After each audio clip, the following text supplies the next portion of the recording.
Hello and welcome to The Purpose of Business. I'm Arpit Agarwal. If you thought that the raison d'etre or purpose of any business was shareholder profits alone, then you are not alone. It has been and still is for many the most obvious understanding. If you are about to turn entrepreneur or are at a steering position in your organization, listen in as Mr. Bhaskar Pramanik conducts a series of masterclasses on building a business with purpose. And he would know. He has held national and global leadership positions in several technology MNCs in Singapore, India, and the US. He was on the Executive Committee of NASCOM, the National Committee of CII, and AMCHAM. Mr. Pramanik was chairman of Microsoft India, and before that, he was the managing director of Oracle Corporation and Sun Microsystems in India. Currently, he is an independent board member and advisor to several companies. Thank you, Mr. Pramanik. Thank you for that introduction and glad to be on your show. Let me start by asking you the most obvious question. Why does a company need to have any purpose other than make money? I've read reports that when purpose is communicated, productivity is higher, which ultimately impacts the bottom line. But Mr. Pramanik, how does it really work? It's something which I've learned over the years. And I guess even when you think about purpose, it's not necessarily just valid for enterprises or commercial companies or even organizations. It's also equally applicable as far as individuals are concerned. I think all of us, as we grow up, we have certain aspirations, we have certain ambitions. And it's the same thing with with most companies. They have certain aspirations, certain ambitions. And those ambitions typically, even whether you're an individual or whether you're an organization, can be measured in terms of financials. So that's the reason why most people look at financials as a means to indicate how successful they are and how close they are in achieving their ambitions. It's when you start reflecting that ambitions is very inward focus. It's about you, your aspiration. It's about your company. And then you realize that the people whom you're serving, your customers, the other stakeholders, the employees, the shareholders, the people who supply you goods, even the local communities whom you have an impact on, all of a sudden you realize that your ambitions and aspirations don't mean a thing unless they can actually impact that, all the stakeholders. And that's when you realize, and that's when you figure out that these ambitions and aspirations really have to be a purpose. It's purpose. It's external. So an ambition or aspiration is internal. A purpose is about external impact. You need to ask yourself this question: what would the world miss if my company didn't exist? Or even ask yourself this question: what would the world miss? What would the community miss if I wasn't there? And I think that helps you to define your purpose.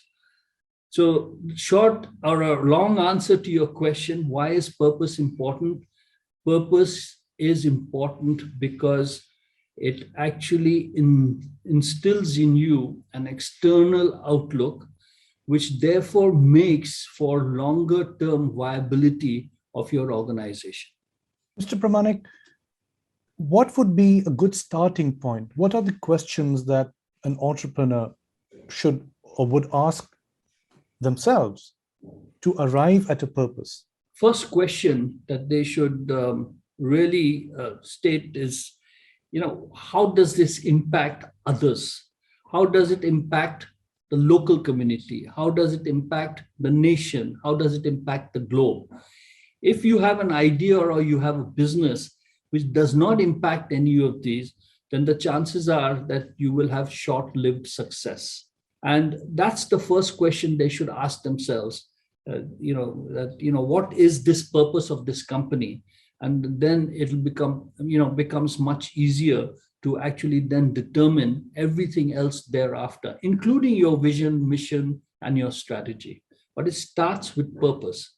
Purpose enables you to give meaning to your organization and is actually in a sense, the core which enables all employees, all shareholders to get together and do things without having to be told all the time what they should do. So therefore, purpose is very, very important tool from a decision-making perspective. It's also a very, very important tool for everybody to understand how they should respond in certain situations. And it also gives you and helps you to decide what are the choices which you have in terms of strategy. So I think I can give you a number of examples. I think the one which most people will sort of empathize with is Apple. If you think about Steve Jobs, he never talked about building a product. He talked about fulfilling a specific need, even if it wasn't expressed by the customer. So therefore, it wasn't that he was coming out with an iPad, but he wanted a portable device which people could use on the fly for entertainment, for home and for work and every other purpose, or an iPod. Where he took the whole concept that people wanted to listen to music while they were on the move. And therefore, it was all about that, giving them that excellent experience around music. He never really talked about that, the idea was an objective was to build an iPod and then sell an iPod. It was about music. It's the same thing with the iPad. It's about experiences, and that's why they curate various different applications so that people can have different experiences.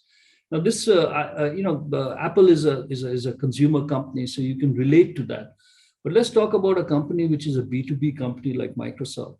When Microsoft was originally started, it was with the promise that they would have a desktop or a PC on everybody's table.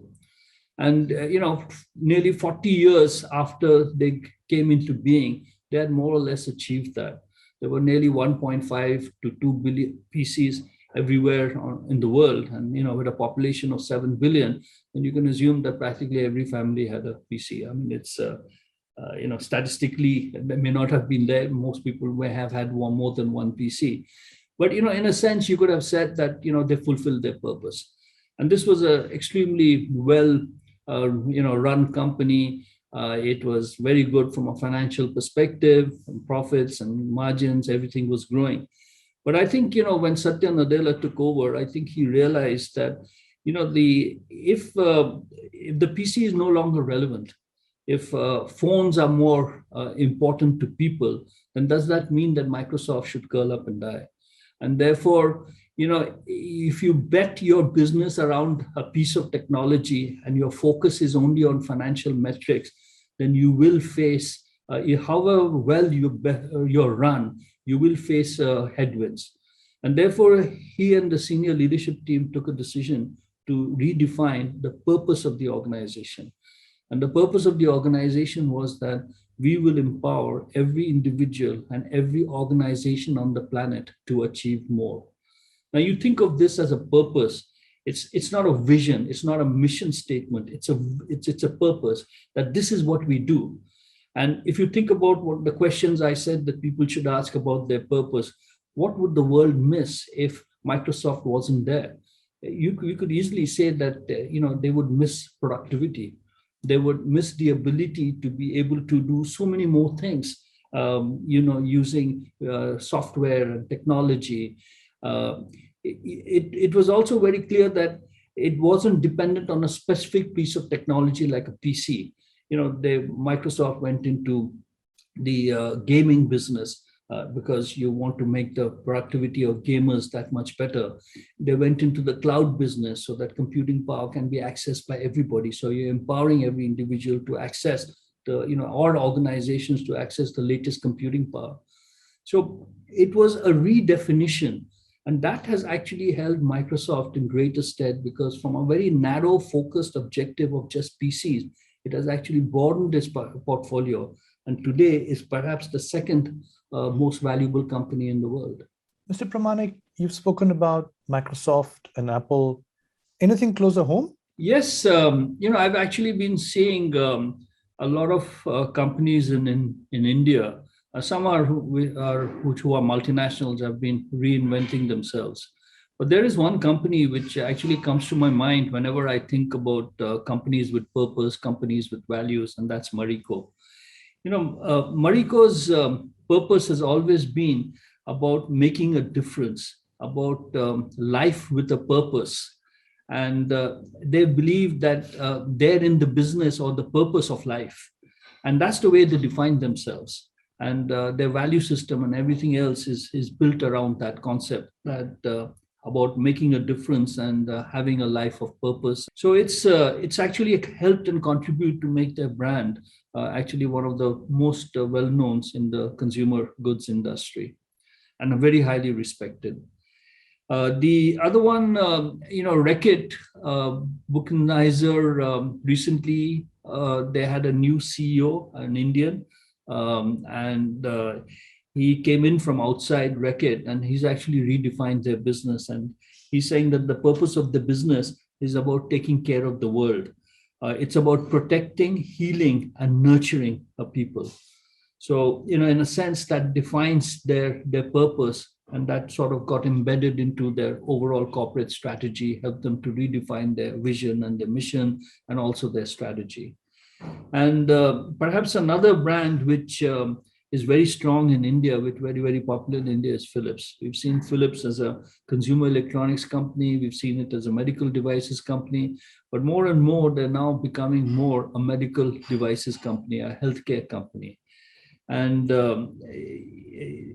their purpose in life is to create a healthier society. It's very succinct, but very, very short. But it is about creating a healthier society, and their whole purpose and their goals and objectives and mission is based upon around that. So I think these are some good examples of how you need to look beyond your ambitions and aspiration and really talk about what is it that and how what you contribute as a to the world around you. Mr. Pramanik, would you agree that founder-driven companies, perhaps like Starbucks, sometimes find it easier to put purpose at their core because the founders can emotionally connect with the purpose, also logically? It's difficult to say because you think about Microsoft. It's a professionally managed company, and the original mission, which was to put a PC, was that of the founder.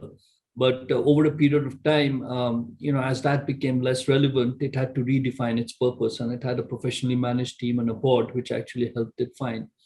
So I wouldn't say that it's only a founder who can bring purpose to an organization.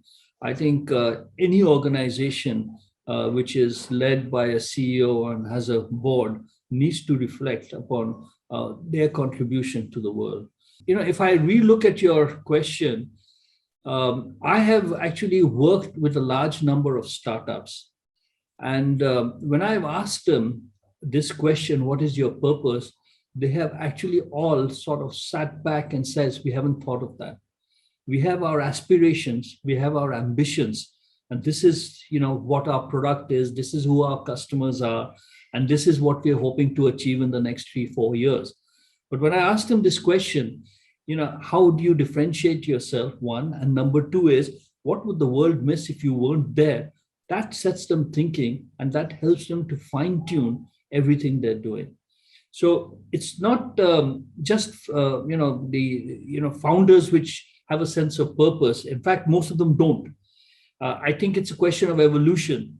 They start off with a particular idea, and as they become more mature, then they realize that there is a lot more in terms of what they can do and how they can contribute, which is a sense of purpose. So to me, everybody starts with an aspiration, everybody starts with an ambition, whether you're an individual or whether you're an organization, and somewhere down the line, it actually becomes purpose.